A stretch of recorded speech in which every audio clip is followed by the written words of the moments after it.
vehicle as it flies through the Earth's atmosphere at hypersonic speeds, or more than 5 times the speed of sound.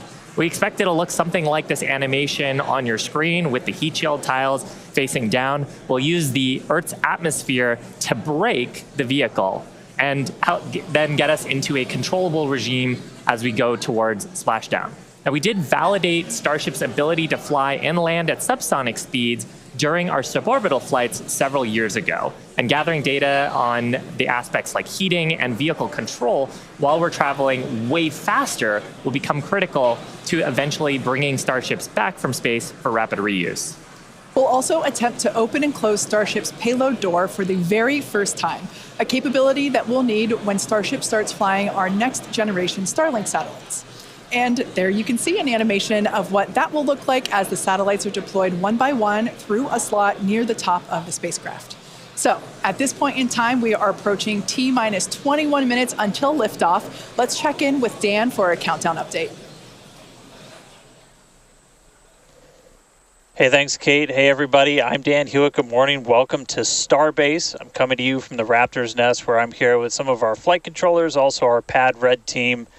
We're just behind the Mega Bay. Those are super heavy boosters right behind me, getting ready for the next 4 flights after this one. So we're looking to launch a lot this year.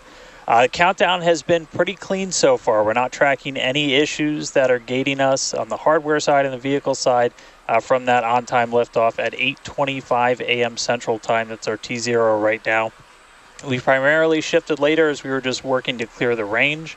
The other big watch item today is going to be the winds. The winds have started to pick up. We're still looking to be below our limits, but there could be a hold at T-minus 40 seconds just to make sure that the winds are acceptable before we go.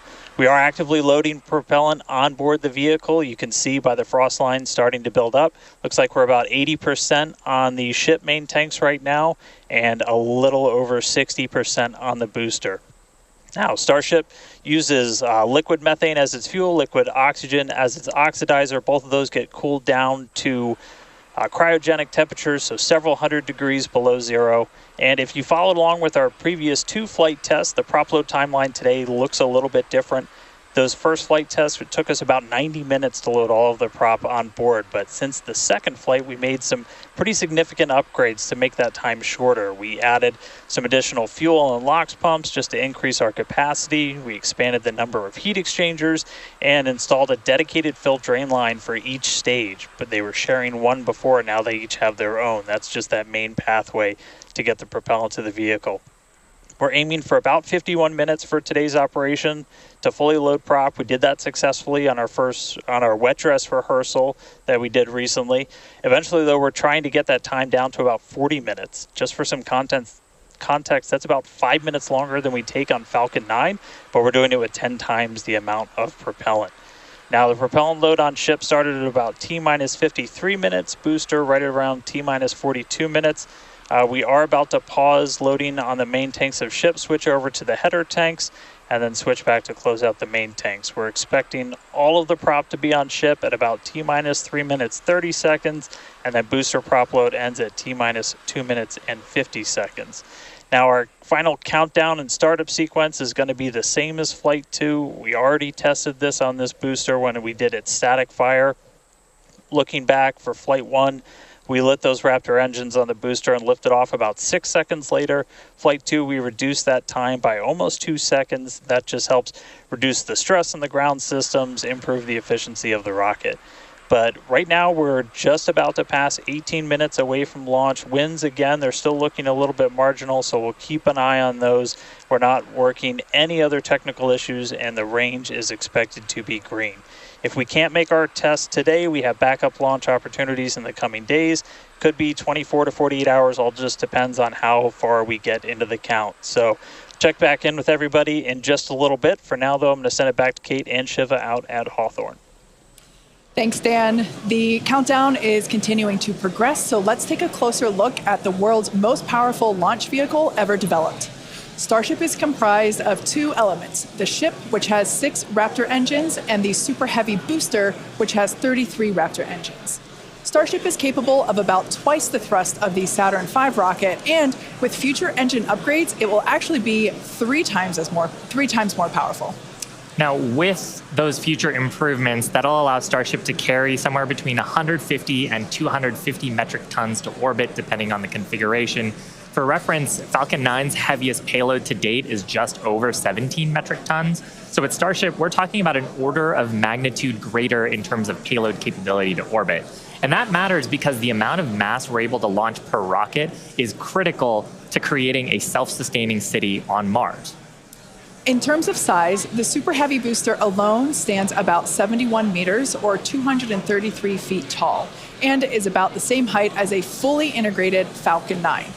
The ship stands about 50 meters or 160 feet tall. Stacked together, the booster and the ship are by far taller than the Statue of Liberty, which stands at 305 feet tall with its base. Stacked together, Starship is 396 feet, so quite a bit taller there. Now, Starship's first stage has a diameter that's about 2.5 times that of Falcon 9, and we've got those 33 much larger Raptor engines, this great view of the launch mount looking up at those engines, and we need them to power through the Earth's atmosphere and gravity to deliver those massive cargo and payloads up to space. Moving up the rocket, Starship is designed for vertical takeoff and landing on any hard surface, and that's as opposed to taking off and landing on a runway as aircraft do. And that's important because there are no runways on the Moon and Mars where we're going. The ship, which we're looking at now, features 6 Raptor engines. 3 of them are sea-level engines, 3 of them are vacuum engines. That means that those vacuum engines are optimized with a larger engine nozzle to operate in the vacuum of space and get us higher performance. The ship is also outfitted with 4 flaps to help aerodynamically control the vehicle's attitude during atmospheric flight and enable a precision landing. The body of Starship is also wrapped in a heat shield made up of 18,000 hexagonal ceramic tiles. Those are designed to insulate the vehicle during atmospheric entry, where temperatures can be as high as 2,600 degrees Fahrenheit. One of our test objectives today is to verify how Starship systems and thermal protection system tiles perform during reentry. And in between the first and second stages is our hot stage, which is critical for our newest separation technique, which we saw in action during Flight Test 2. Yeah, that was a pretty exciting first for our team. Hot staging had never been done before as part of a reusable space transportation system, let alone on a vehicle with the size and power of Starship. Now, at about liftoff plus 2.5 minutes, the booster shut down most of its 33 engines, leaving just 3 of them running, and then the ship simultaneously ignited all 6 of its engines. Some clamps separated, and the ship thrusted away. That was the first in-flight test of the heat shield, and we were able to gather a ton of valuable data about hot staging. We maximized the vehicle's performance by leaving 3 first-stage engines on, so gravity can't rob us of precious velocity, or at least not as much. Hot staging also helps to ensure the ship's liquid propellants are at the bottom of the propellant tanks, which is where we need them to be in order to quickly light the ship's engines. It also reduces risk at stage separation because it creates a passive staging system so that physics will be doing the work instead of mechanical parts pushing the 2 stages away from each other. Ultimately, hot staging could increase Starship's payload to orbit capacity by 10%, which directly translates to more payload and more people to the Moon and Mars. Now, the first stop will be the Moon, and the SpaceX team has been hard at work proving out all of the systems necessary to make that possible. Critical systems for propulsion, life support, and even the elevator that you see here, which will take crew and cargo from the Starship hatches down to the lunar surface, are currently in development. And the data that we gather from each test flight helps inform their design. Here we've got a photo of some of the mock-up suits that are used to demonstrate the range of mobility that astronauts will be expected to have. And we were using these to do human factors demonstrations and figure out the layout of the elevator. So all awesome development work for a future Moon mission. Super cool. Now, SpaceX will perform 1 uncrewed demonstration flight before NASA's Artemis 3 mission, which will be the first human surface expedition since 1972. After those first expeditions, we'll be ready to fly more people along with everything it takes to build a moon base. There's so much to look forward to. It's incredible that humans are finally going back to the Moon. You couldn't have said it better, Kate. And the Moon is just the proving ground. It's just the start. When the time comes to make the leap to Mars, everything ramps up by orders of magnitude. The logistics of supporting an entire city on Mars are daunting and will require millions of pounds of cargo flown from Earth and spread out over thousands of launches. And today's flight test is one more step toward that ultimate goal. We're currently at T minus 11 minutes, 47 seconds. Let's check in with Dan once again for a countdown update. Hey, Kate. Still good news from down here at Starbase. We're not tracking any technical issues that are going to block us to a launch. Our T0 time still holding to 8:25 a.m. Central, so just about 11 and a half minutes from now. The real thing we're going to keep an eye on is the winds once we get there. We do have that potential hold at T minus 40 seconds where we can hang out and either let winds die down, make sure we're in the right structural limits, everything like that. So don't be surprised if we do a hold at T minus 40. We've done those on previous flights, but we are not tracking any technical issues. The range is going to be green for launch, so all that really great news. We're still loading propellant on the vehicle, on the ship. We're just about done loading the header tanks, the two smaller tanks in the top, and then we'll go back to the main tanks. They're about 85% full, and then booster, both fuel and LOX over 80%. So looking good there. The launch pad itself is getting ready for liftoff. We commanded the booster hold downs open already about 20 minutes ago or so. And then that just means that once that rocket has sufficient thrust to overcome its weight, your thrust to weight ratio goes over 1, it's going to lift off. We don't have a command to actually release the hold downs once it starts up. Just also a reminder, actual liftoff happens a few seconds after you see those engines ignite. So you'll see fire, and then a few seconds before Starship really starts to take to the skies. Our range team just going to keep on making sure land, sea, air are all clear as we really count down. But that's the latest. We're just coming up on 10 minutes before launch. Everything looking good for Starship's third test flight. I'll toss it back to you guys in Hawthorne. Great, thanks, Dan. Now, if you've been following SpaceX over the years, you've no doubt heard us talk about our goal of full and rapid reusability. Nearly all of the Falcon boosters flown last year and this year have been reused, or as we like to say, flight proven. We've landed Falcon 9 and Falcon Heavy boosters 283 times since first doing so in 2015. And with Starship, our mission is to take reusability even further by reflying both stages with little downtime between flights. And we plan to fly as often as possible. As we mentioned earlier, rapid and complete reusability is critical to enabling routine spaceflight. The team at Starbase has been hard at work developing and manufacturing the hardware that will ultimately take humans back and forth to the moon and Mars. Now, even though we are not recovering Starship today, test flights like these provide the critical data that we need through every phase of flight.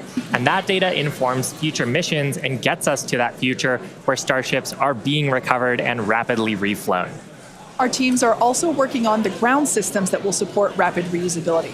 When we start recovering Starship boosters, we'll want them to return to the launch site for a quicker turnaround, as you can see here depicted in this animation on your screen. This is when the tower reveals its dual purpose. After launch, the arms or the chopsticks on the tower will help guide the booster into position to ensure a soft landing. Now, if you're thinking that this sounds hard or even impossible to do, well, that's the inspiration for naming them chopsticks. Some of you might recall a little film called The Karate Kid, where Mr. Miyagi famously taught the main character, Daniel, that if he could catch a fly with chopsticks, he could accomplish anything. Now, today we do have 4 ships and 4 Super Heavy boosters built, with more coming off the production line as our Star Factory continues to grow. These vehicles are slated for future flight tests just like today's, and in fact, just this week we static fired our next ship that's planning to fly and expect to test the booster as soon as the launch mount is free from today's flight test. Now, as a reminder, today is still just a test. While we really hope to get our splashdown location in the Indian Ocean, but any data received will help us improve. It's the third of many future flight tests for Starship before it becomes fully operational. And that's the goal of flight tests. They teach us about the limits of our design and improve our understanding of the vehicle, and ultimately help us make Starship more reliable and rapidly reusable. So whatever the outcome and however far we get, we can promise excitement. And things look like they are moving fast at Starbase, and that's exactly how we like it. Yeah, Rapid exactly. iteration is a key of SpaceX. Yeah, we've done it with all of our major innovative advancements, including Falcon, Dragon, and Starlink. We believe that if you're not failing, you're not learning and improving the design. Yeah, many of the innovations that we've developed have come from our failures, and they teach us how to avoid the perils of spaceflight. It's a tough business. But all of this testing, all of the iterative design allows us to make the design better and better to do some of the great accomplishments with reflight that we've had so far. Exactly. One of the examples that we love to talk about is the Dragon capsule, like the one located behind Shiva and I here on the mezzanine. Originally, it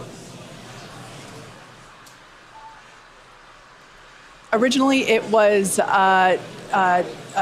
not designed to be reusable. We wanted to prove the initial design, and then when we brought Dragon 2 online, we had to do a lot of corrosion analysis based on flights that had splashed down and analysis on hardware received there. And now our Dragons are reusable and also rapidly at a much rapid pace than they used to be. Yeah.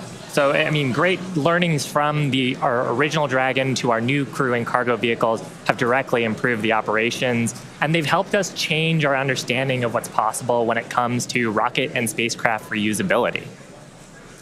Now, we're just under T-minus 6 minutes, so I think it's another good time to check in with Dan for the rest of terminal count. How are we looking, Dan? Thanks, Shiva. We're looking good. 5 minutes, 35 seconds, and we're counting down. We are just about at closing the prop load sequences on booster and ship. Just a reminder, ship we're going to close out at around 3 minutes and 30 seconds, booster at about 2 minutes and 50 seconds.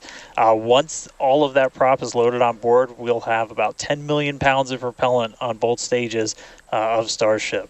Now, after that happens, we'll go through a couple of different procedures with the ground. We'll do what's called pushbacks, clearing out the lines between our prop farm and the vehicles themselves before we get to launch. And then in the next few minutes, we'll get the final guidance system alignments, some final thrust vector control on the booster checks, and all that will be performed. And again, if we need to hold, we have a hold gate built in at T-minus 40 seconds where we can hang out. It sounds like today we'll have about 15 minutes to hold at T-minus 40 if we need to. If we hit that right now, it looks like the most likely reason would be winds. We're not tracking any technical issues to our T0 at 8:25, just about 4.5 minutes from now. So, I mean, everything's really looking good. The booster's almost at full frosty, so we'll see that close out in just a couple of minutes. But we're getting really close to flight, guys.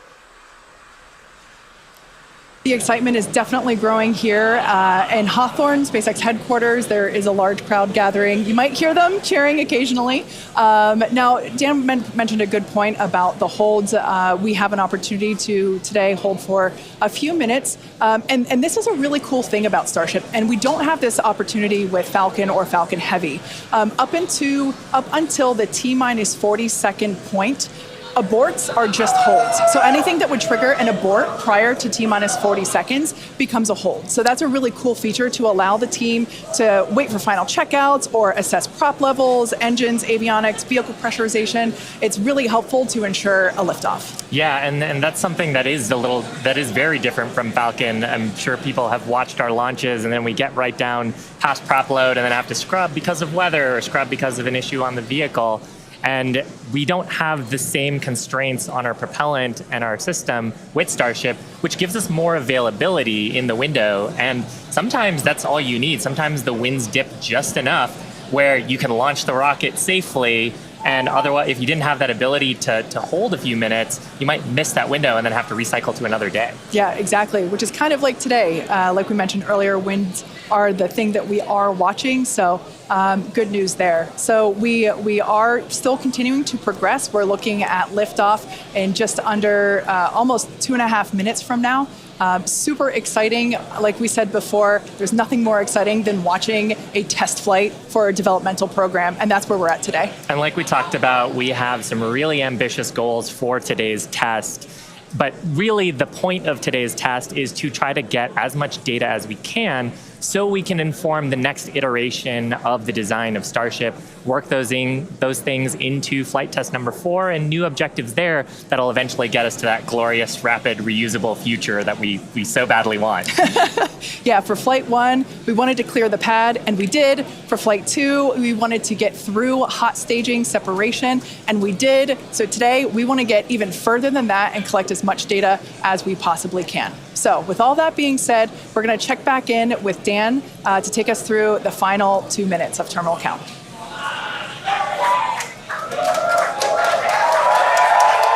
All right, we are under 2 minutes away. We have closed out the prop load on the booster and on the ship.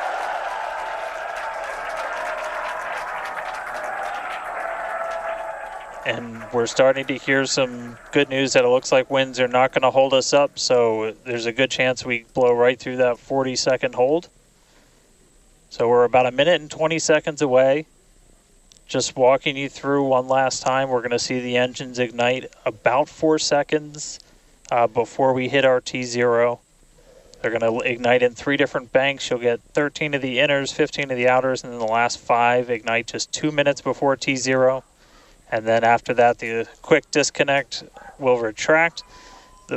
The engines will start to throttle up, and then we'll see liftoff about 1.5 seconds after T0. So we're under 1 minute away. Don't be shocked if we hold at 40 seconds before, but it sounds like the winds are cooperating today. And we'll be able to move right past that, not tracking any other technical issues that could hold us. Proceeding past our QD vent gate.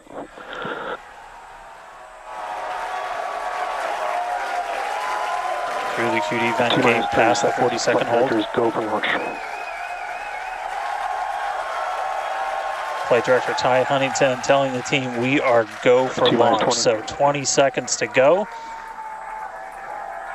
Let's listen in. T-minus 10, 9, 8, 7, 6,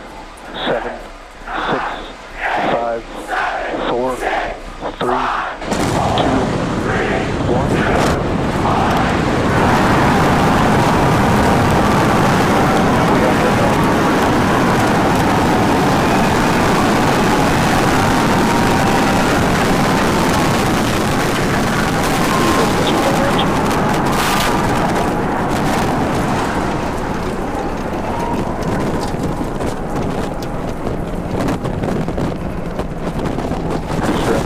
Nominal.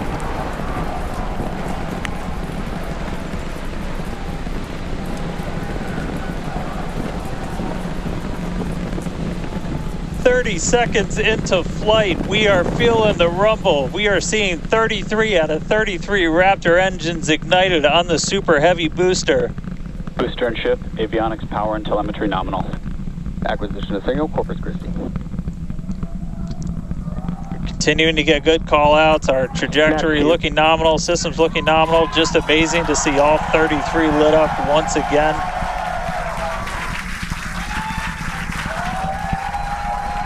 At this point, we've already passed through max Q, that maximum dynamic pressure, and passing supersonic, so we're now moving faster than the speed of sound, getting those onboard views from the ship cameras.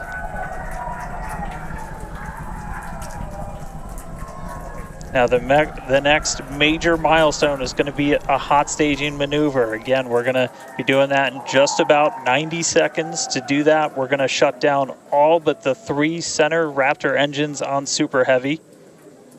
That'll be our MECO, our most engines cut off. And then the clamps holding the 2 stages together are going to release. Starship's second stage will ignite its engines, the RVACs first, the sea levels right after that. The sea level engines will be splayed or just kind of pointed out at about a 15-degree angle. So if you look close and we get good tracking, you might be able to see those center right after. And so those 6 engines will push Starship off of the booster.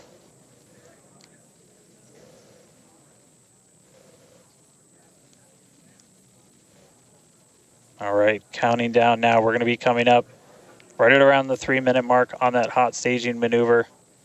Again, we'll see the booster engines start to shut down. You'll see all but 3 lights go out in the middle, and then we'll see the engines ignite on ship, pushing it away, and that will start carrying the ship into space. Booster will start to do its flip and then move into the boost back burn, setting it up for eventual splashdown in the Gulf of Mexico. Stage separation.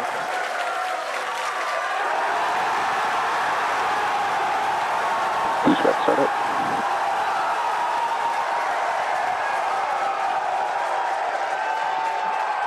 Hot staging confirmed. Boosters now making its way back, seeing 6 engines ignited on ship. Kate, we got a Starship on its way to space and a booster on the way back to the Gulf. Oh man, I need a moment to pick my jaw up from the floor because these views are just stunning. These are live views from Starship. First stage is currently performing the ship avionics, power and telemetry nominal. Good there, news informing us that the second stage or the ship, everything looking good, nominal there. First stage is currently performing the boost back burn, expecting that to last about 1 minute. That boost back burn, pressure is nominal. That boost back burn propels the booster back towards the coast, taking it to a landing in the waters of the Gulf of Mexico. We're only using the super heavy boosters, 13 center engines from here on out. As whenever they relight, you'll be able to see that in the left bottom corner. Those are the ones that can gimbal. In other words, they move and change direction in order to change the thrust to steer the first stage back to Earth.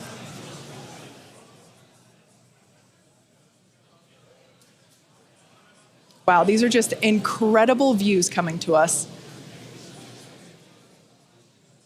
Everything is looking good for both the first stage on the left-hand side of your screen or the super heavy booster, as well as on the right-hand side of your screen, that is Starship, or we also refer to that as the ship. Now, the boost back burn was the first of 2 burns required to return it to Earth. The next one will be the landing burn, where all 13 center engines will initially ignite and then transition into a 3-engine burn to help slow it down. Now, just as a reminder of the stage 1 test objectives, we're looking for controlled ascent, which we have so far. Stage separation, which gorgeous, we cruised right through it, as well as on a nominal trajectory. Good news there, telling us that the path that Starship is on is good. Now, Starship's second stage is still firing its engines, and as you heard, following planned flight path. The ship objectives, we're looking for hot staging, again, cruised right through that. We're looking to demonstrate controlled ascent, as well as orbital insertion. Now, the bottom right-hand corner of the screen shows the ship engine graphics, so be sure to keep an eye on those. Yep, Kate, this is just a phenomenal test so far. Super Heavy is performing beautifully today. It's on its return leg of the journey. Ship continuing to burn its 6 engines, those larger circles, the Raptor vacuum engines, the inner circles, the Raptor sea level engines. We're about 30 seconds away, just under 30 seconds away from the start of the boost back burn. The landing burn on the booster. You can see the grid fins rotating. Those hypersonic grid fins are guiding us through the atmosphere back towards our splashdown site. Again, we're going for a splashdown, a soft splashdown. So for landing burn, we're going to expect to see the 13 center engines light, rapidly bring down the booster's velocity, and then just the 3 in the center for splashdown. Let's see if that'll work.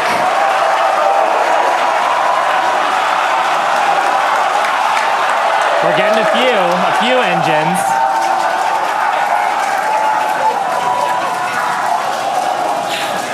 And acquisition of signal. We'll see if we can get some other video of that. Now, this is a test objective today. It is still something that we're attempting to learn. And to make it that far, to demonstrate the controlled reentry up to that point is pretty darn good. Ship continuing to look nominal with its ascent burn.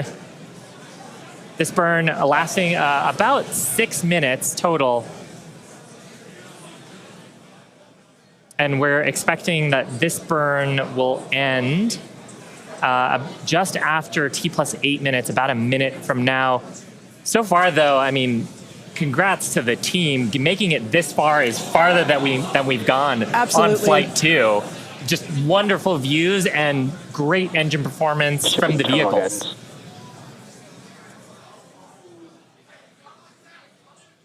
So far, we've hit controlled ascent. We're in the middle of that right now. We demonstrated the hot staging. Kate, as you said, cruised through that.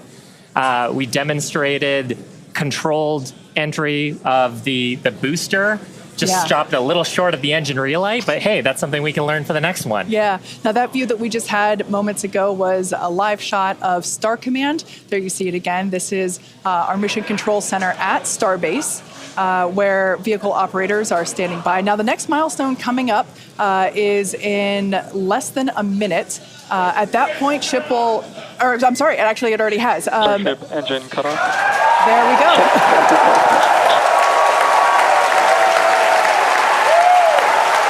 As you heard there by the call out and from the crowd behind us, Starship orbital insertion. Starship's 6 Raptor engines have successfully shut down. We heard a call out for nominal orbital insertion, which is incredible. Look at these views, Dan.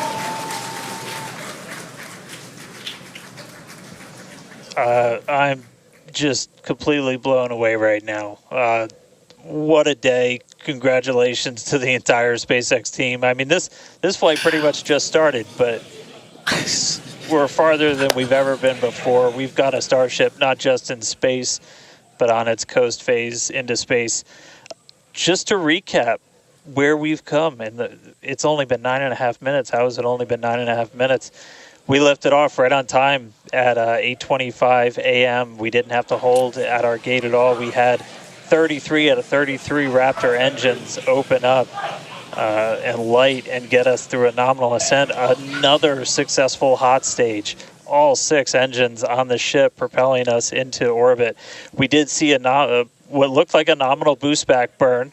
And then we did make it all the way to the landing burn this time. Didn't light all the engines that we expected, and we did lose the booster. We'll have to go through the data to figure out exactly what happened, obviously. So be on the lookout for information about that. But wow, a ship in space. We've got a bunch of, as we said, ambitious objectives ahead of us. Over the next couple of minutes and pretty much over the next hour, where we're going to really, we've got the ship in space. We're now going to take advantage of this and try and learn as much as possible about some of the other systems, including that first ever Raptor relight in space. So it's just going to be incredible. So all of that still to come. The mission just started, but wow, what a liftoff! What a hot stage! What an amazing sight to see Starship there in outer space. I can't believe we're seeing it in space. This is awesome. Wonderful. Now, we are going to be coasting for the next about 30 minutes or so. We'll be back around the T+40 minute mark. And that'll be Starship continuing to coast, hit those ambitious test objectives, and then continue on to reentry. We're not totally sure what video that we'll get, since that normally comes to us as we overfly ground stations, and we don't have a ton of those along our trajectory. But as we have video, we'll be sure to bring that to you. Starlink may be able to bring us additional communication paths today that will allow us to talk to Starship through reentry with no communications blackout period. It's a possibility, but either way, we will be live for all of today's milestones. And of course, when we do have views, Signal, Puerto Rico. especially like the ones that we have now, which I just cannot get over. When we have views, we will be sure to bring those to you live. But no views or no views, we'll see you back here at T+40 minutes. Pez door is opening. And there we just heard call it that Pez door is opening, so that's great. First test. Yeah. One of our test objectives today is to open and close that Pez door. That's where we will deploy Starlink satellites from in the future. So great news there that that test objective is already underway. So Come back here, stick around till T plus 40 minutes for coverage of Starship's deorbit burn demonstration, followed by its reentry and what is sure to be an exciting splashdown.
Expected loss of signal, Cape Canaveral.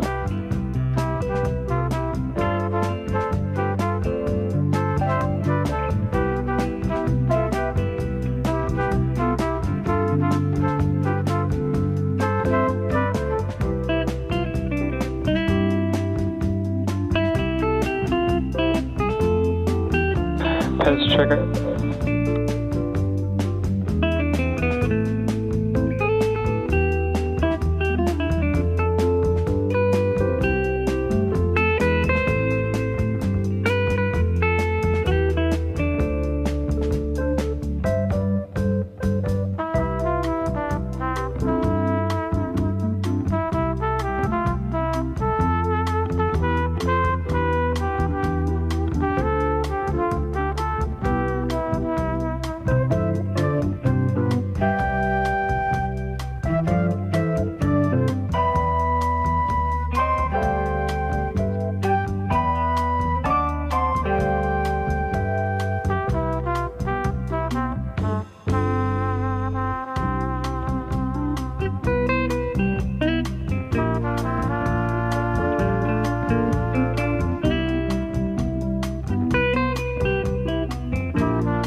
Expected loss of signal, Puerto Rico.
signal, Idris.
Starship's flight computer is in propellant transfer demo.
Starship flight computer is in the propellant transfer complete state.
Pez checkout's complete. Doors closing.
control has started.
Acquisition of signal, hard bit stock.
Welcome back to live coverage of our third Starship flight test, which lifted off from Starbase, Texas at 8:25 a.m. Central Time. Our main objective today was to get through all of our Ascent burns and collect as much data as possible, including a potential Starship entry. And we just came out of a coast phase and were treated to a number of HD views thanks to Starlink, including the PEZ door open-close test. So that was one of our test objectives today that we met. So that's awesome. It has been such a great day. It has been a phenomenal test day. Just to see booster lifting a Starship to Ascent, ship completing its ascent. Just a wonderful day. Kind of to recap the objectives a little bit. Booster completed its ascent, ignited its 33 Raptor engines. We demonstrated a successful hot staging for the second time. Booster completed the boost back burn, didn't quite accomplish the landing burn, and then had a hard splashdown in the Gulf. Meanwhile, ship completely successful after the hot staging. We had a good 6-engine burn of the Raptor vacuum engines and sea level engines. And then we've commanded a number of demonstrations, including the Starlink satellite deploy demo, so the payload door, as well as a prop transfer demonstration. We do still need to do some data review on those, so as we get that data back, we'll be sure to update you on social for how those tests went. We are coming up on our next major milestones, which is an in-space relight of our Raptor engine for the first time, followed by re-entry and then landing in the Indian Ocean. Incredible. Yeah, that's right, guys. We should be just about 40 seconds away, 40 or 50 seconds away if we do this relight demo. Do want to stress this is not a deorbit burn. In fact, it's actually going to function a little bit opposite of a deorbit burn. We're going to be raising our perigee with this burn for the lowest point of our orbit. This is just to demonstrate that we can relight a Raptor engine on ship while it's gone through a coast, while it's in outer space, while it's in microgravity, all of the different complexities that come with lighting this engine again after it's already done an ascent burn, but you're now coasting through space. This is going to be really important anytime we want to do in-space maneuvers in the future, like eventual deorbit burns, any of our translunar injections that'll have Raptor engines firing back up. We may not do it. There is all of the guidance is loaded into Starship's computer itself, so if it doesn't see the values that it needs to, we could just skip the burn. So we are waiting to find out if that's going to happen or not. If it doesn't, as we said in the beginning, we're on a pretty steep trajectory that we are coming home no matter what, regardless of doing a burn.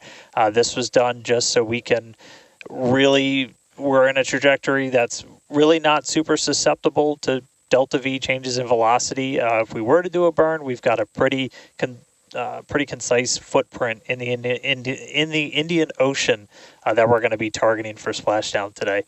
It does sound like we are skipping past the on-orbit relight demo this time. Again, we'll confirm all of this through our post-flight data review, but it did sound like we did pass through that burn. So now that's going to start setting us up for re-entry. Yeah, that's exactly right. So coming up next around T plus 49 minutes is Starship reentry.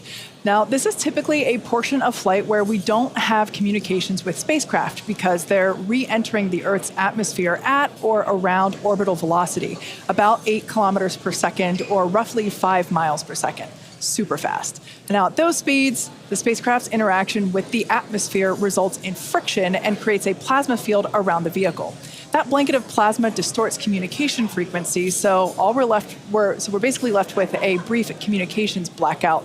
Now, we might get some telemetry back through a connection to the tracking and data relay satellite system, also known as TDRS. But if the plasma doesn't entirely block it, that connection will be at a very slow data rate and definitely too slow for any video. But that's why Starship and Starlink are a great partnership. Starship is so big that it will leave a wake or a hole in the plasma field as it flies through an atmosphere. You can think of a wake kind of like when you see a boat going through the ocean. It sort of leaves a trail behind it. There's some of those great views from Starlink giving us views of Starship's onboard videos. And so we're hoping that the Starlink on board will let us, just like we're seeing these videos now, see through that plasma field by maintaining a continuous communication lock with the satellites on orbit through the wake that Starship leaves behind.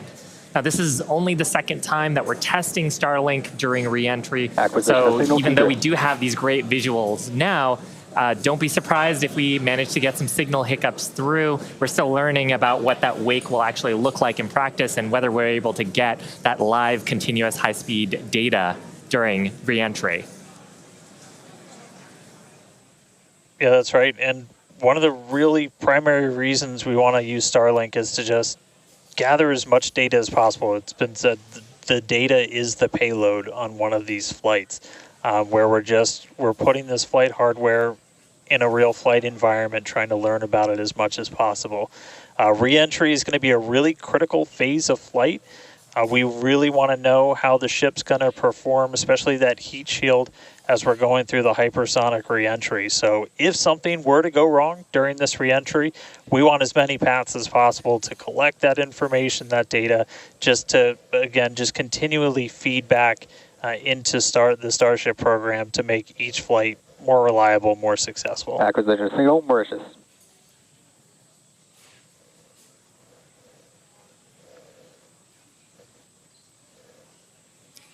Now, if Starship manages to make it all the way through re-entry, we'll collect valuable data on Starship flying through the Earth's atmosphere at hypersonic speeds, meaning more than 5, or at this point, will be more than 5 times the speed of sound. Now we're watching these live views, HD views by the looks of it, thanks to Starlink. You can see that the flaps there on the ship might be actuating.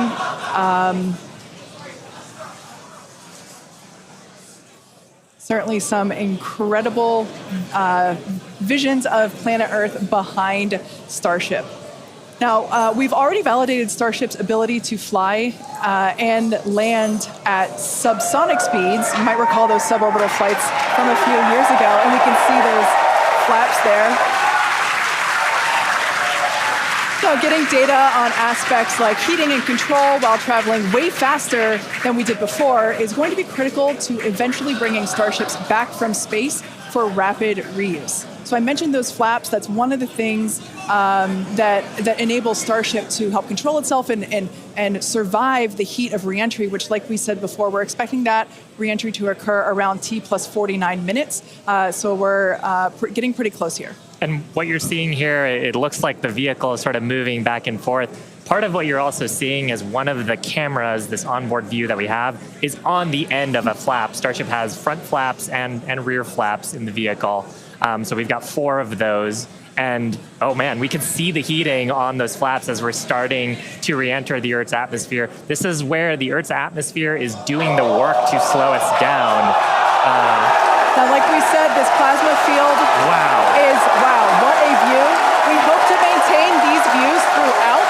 Starship is so big that we're hoping that the plasma field doesn't entirely blanket the entire vehicle. Right now, it is not. The Starlinks are Views still... brought to you by Starlink. Yeah, the Starlinks are still communicating and still capturing the data and the video that we see here.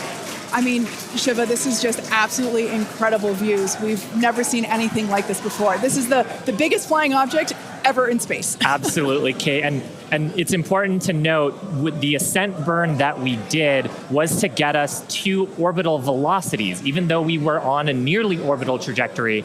So the heating and the loads that Starship is going through right now are what it would be getting if it were recovering from an orbital mission. And just the fact that we have views through entry, this is incredible. Yeah.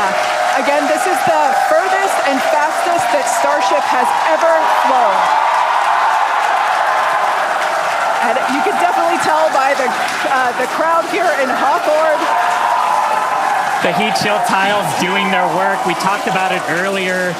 Up to 2,600 degrees Fahrenheit that those heat shield tiles are dissipating as we are re-entering.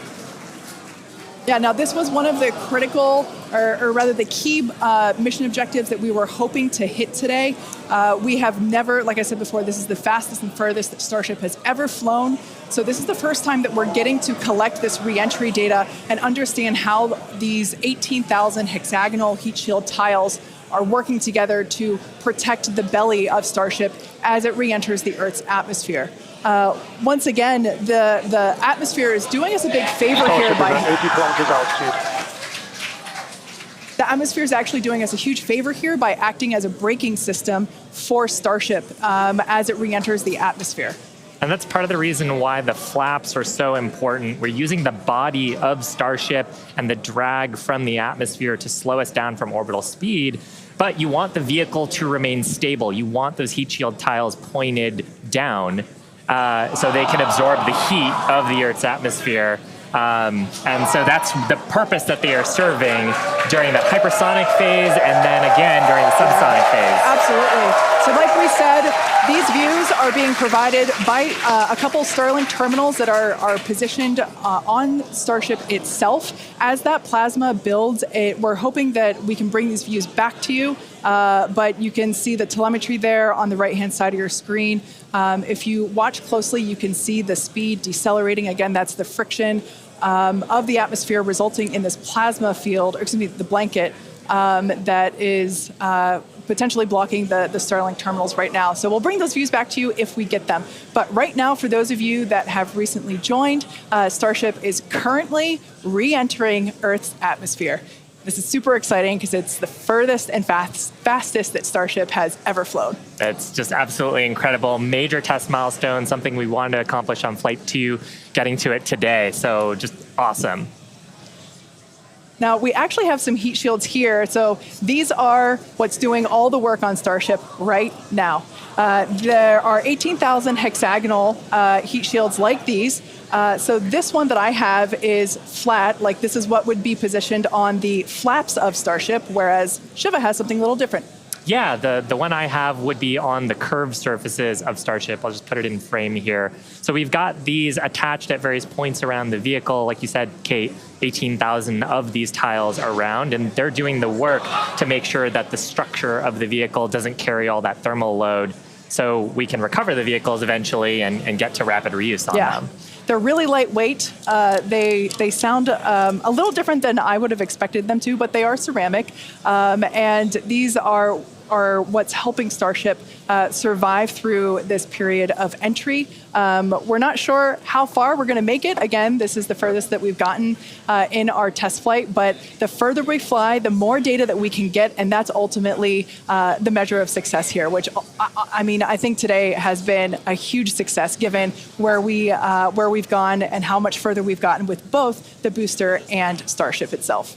And one of the beautiful things about Starlink on board the vehicle, we were getting that high-speed video. High-speed video is a very high data rate, and usually video comes after you get your telemetry. So hopefully we were able to get some wonderful data throughout the entry period, which is normally something we have to wait for. until after splashdown when we get that data off the data recorders. Yeah. Now, you mentioned before the flaps. Again, that the flaps are protected by the flat heat shields like I have. There are 4 of those positioned on Starship, 2 at the forward end or the top end, and 2 at the bottom or aft end. And they operate independently to aerodynamically control the vehicle's attitude or positioning during atmospheric flight and enable precise landing at the intended location. So today we are intending to splash down in the Indian Ocean, and we're hoping that we can make it that far, but regardless, it is an exciting end to what has been an exciting day. Absolutely. And I mean, we've had some tests in the past. We had suborbital campaigns where we have tested out the aerodynamic flaps at subsonic speeds. So that's below the speed of sound. At hypersonic speeds, well, supersonic speeds first, so faster than the speed of sound, and then hypersonic speeds. So that's more than 5 times the speed of sound. The equations of motion change, how the vehicle responds changes. So going through that control phase where we're going from faster than the speed of sound to below the speed of sound was one of the objectives today. Yeah. And that's actually a great point because we are expecting that entry subsonic period to occur around T plus 1 hour and 3.5 minutes. So we're not there yet. We're about 10 minutes away from that point. So again, that is when Starship would be traveling slower than the speed of sound thanks to the atmospheric braking system. And so right now we're still waiting to see if we're going to get data back from this ship. We might be in a bit of a blackout period right now. So still waiting to hear the status on it. But yeah, we got to the actual entry portion of today. We started into peak heating, which was just a really big milestone. Starship is pretty unique in the way that it re-enters, especially for something reusable. The closest parallel has been the space shuttle. When we're comparing Starship to like when we bring a Falcon 9 booster back, we're talking about 20 times the energy given the velocity that we're moving at, and all of that energy just gets converted into heat, and then we need to use those tiles to just help dissipate that heat. They're not ablative like you would see on something like Dragon, which uses an ablative in the capsule shape. So they are these tiles that are made to be reusable. So any data we're getting on the actual temperatures it was seeing during heating, all of that is just really hugely valuable. Where Starship is really unique is, and Kate and Shiva have talked about it a couple of times, is once we're through this kind of hypersonic section and we get down to the subsonic.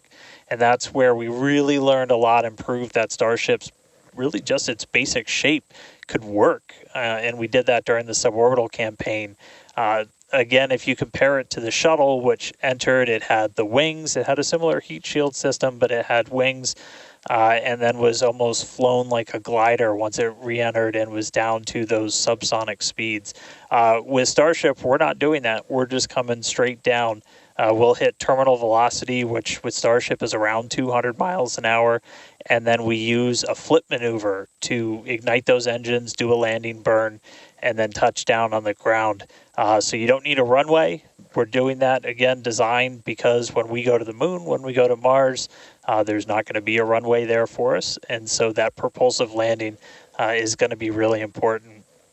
This is an animation of pretty much what we were just watching on actual Starship video, which is pretty incredible. But we go through peak heating. One of the benefits of today's trajectory, actually, we got closer to what the heating profile will be on just a normal mission when you compare it to our previous flights, which were headed out to Hawaii. So we go through peak heating, and then we hit subsonic, and then Starship splashes down in the ocean. Again, we're not doing a landing burn on this flight, and we're not expecting Starship to survive the impact. We're not going to be recovering any of the hardware. For now, though, we are just still waiting to see if we're going to get some signal back. We're currently at a loss of signal with Starship. Don't know for sure what its status is, and so we're just continuing to listen in. But it was pretty incredible seeing the flaps really do their thing to maneuver the vehicle as it's moving through hypersonic. One of the big trade-offs between something like Shuttle and Starship is wings can be pretty heavy. And so if we can really demonstrate that Starship's controllable through that hypersonic regime when you're coming through the atmosphere, 25 times the speed of sound, you can save a whole lot of weight by not having really big wings. So super valuable to get this data, super valuable to then figure out what we're going to do on our next test flights. Yeah, and you'd brought up a really interesting point, too, that for on shuttle, you are gliding in, going back to a runway. On Starship, because we're landing vertically, we are basically coming down, and then we've seen this during the suborbital campaign. We're not going to see it today, but during the suborbital campaign, we did the flip maneuver and then light our engines for a landing burn. And that's also really important for some of our other terrestrial destinations, that we don't have as much of an atmosphere on Mars. There is pretty much no atmosphere. There's some great views from our previous test campaigns of a landing burn and upright landing.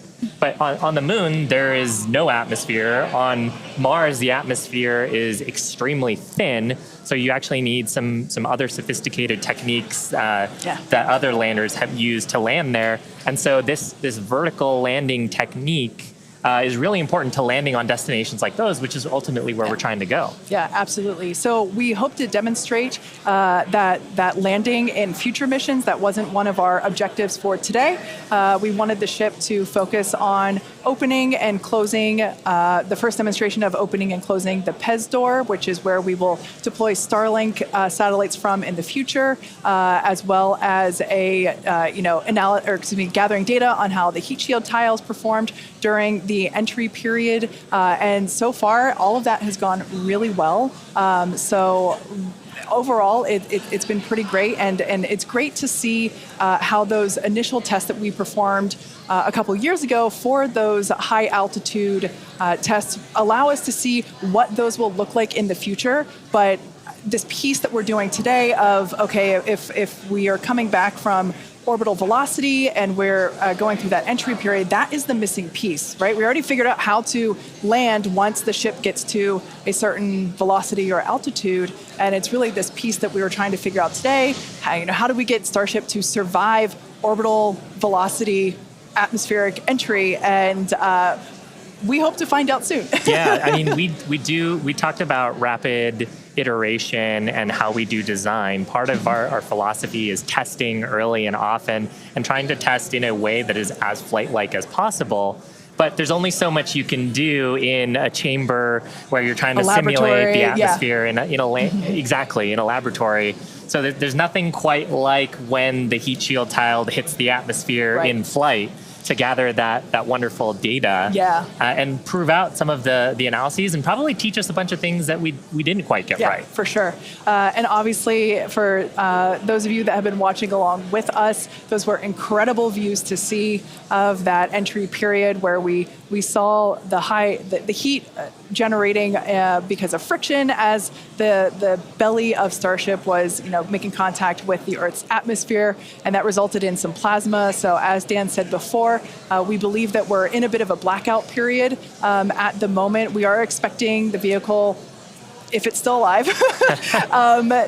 we would be expecting the vehicle to be approaching subsonic or slower than the speed of sound speeds in 3.5 minutes from now. So if it's still up there in one piece, it still has a way to go. We're not there just yet. But we saw that plasma field building up around the exterior, which can blanket the entire vehicle, as it does with all of our Dragon missions, and we're at a loss for telemetry at that point in time. Yeah. So Dan's seen a lot of those with Dragon missions that he's supported. Yeah, absolutely. And we are hearing through some of the telemetry that it did look like we lost Starlink and our TDRS data flow at the exact same time. Now, if both of those signals are cutting out at the exact same time, that could mean we lost the ship. It has been several minutes since we've gotten any data from Starship.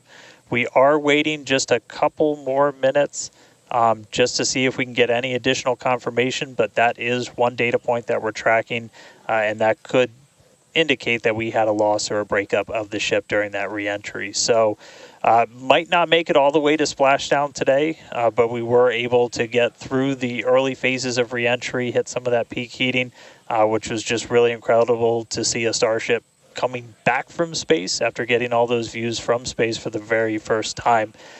So we'll just keep on listening in on the loops here, see if we hear anything over the next couple of minutes, and that might bring a close to a pretty successful day so far.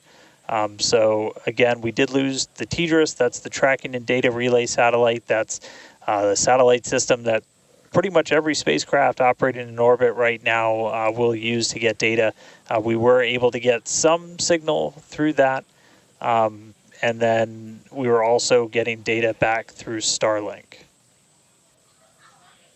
Live view here of mission control down at Starbase. So these are all the folks who are experts on the various different systems, taking a look at the live data that we did have. Probably in mission mode still, Yeah, but absolutely. it would be so tough to stay focused with what an exciting day we've had today. Yeah, to quote Monty Python, I'm not dead yet. We don't know, as Dan said.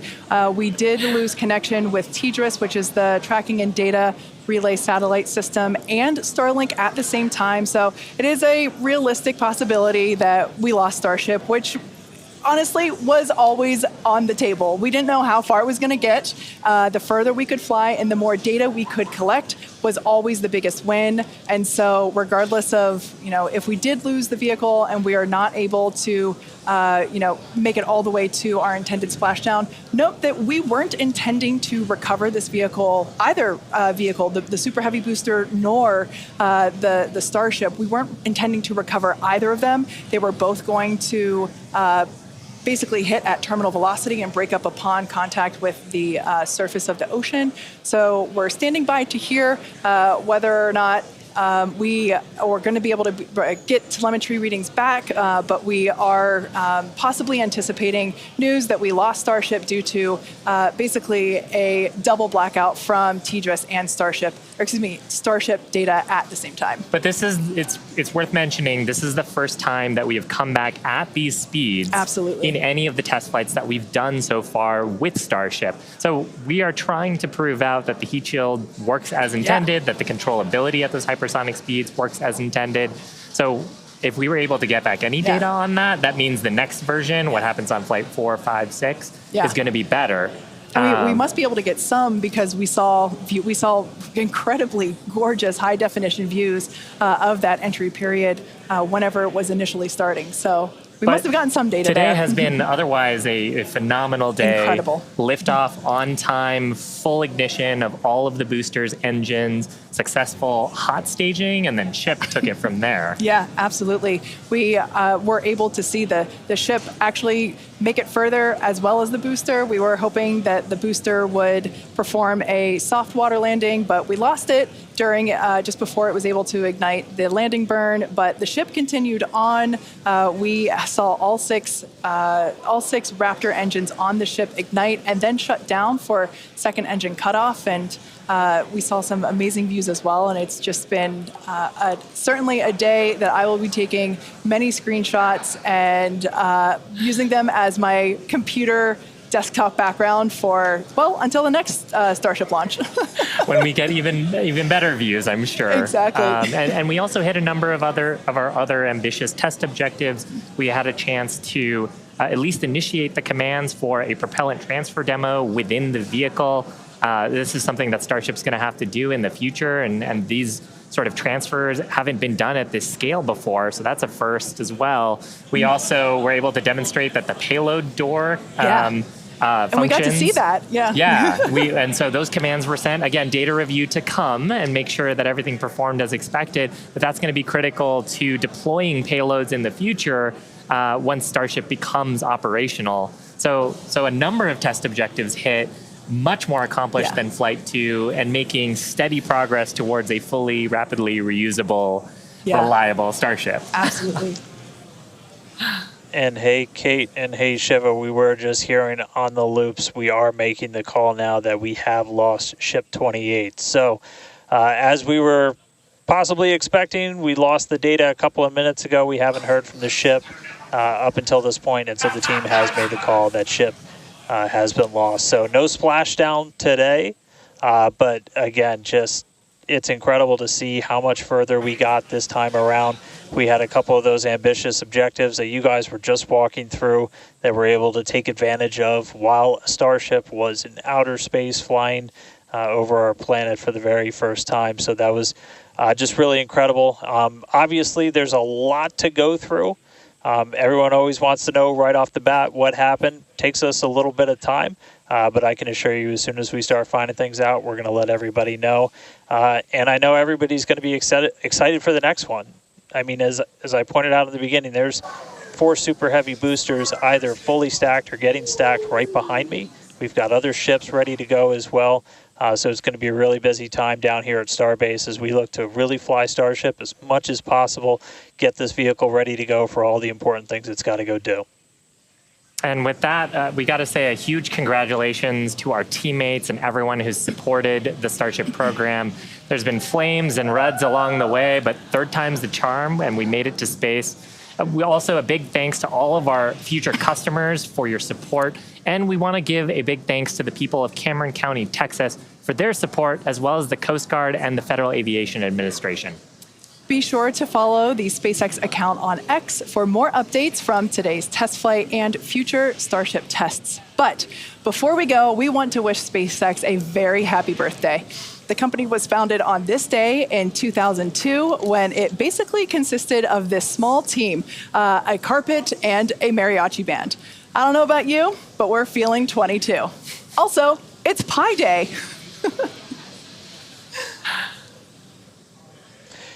Yeah, but I mean, Pi Day is constant and never ending, so shouldn't every day be Pi Day from now on?